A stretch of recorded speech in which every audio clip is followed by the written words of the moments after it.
Emergency Alert System. Stay tuned for important information.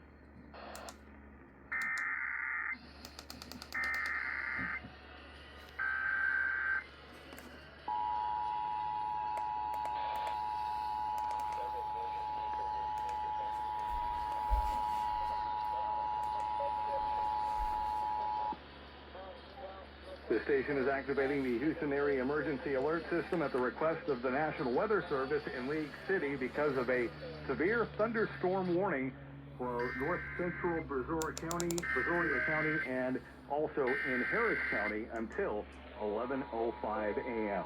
This concludes the activation of the Houston Area Emergency Alert System. Remember, when news breaks out, we break in. Keep tuned right here for the latest weather updates or for live Doppler 740 radar. Anytime, go to KTRH.com and click on Stormwatch. News Radio 740 KTRH is yours. 11:05 a.m. This concludes activation of the Houston Area Emergency Alert System. Remember, when news breaks out, we break in.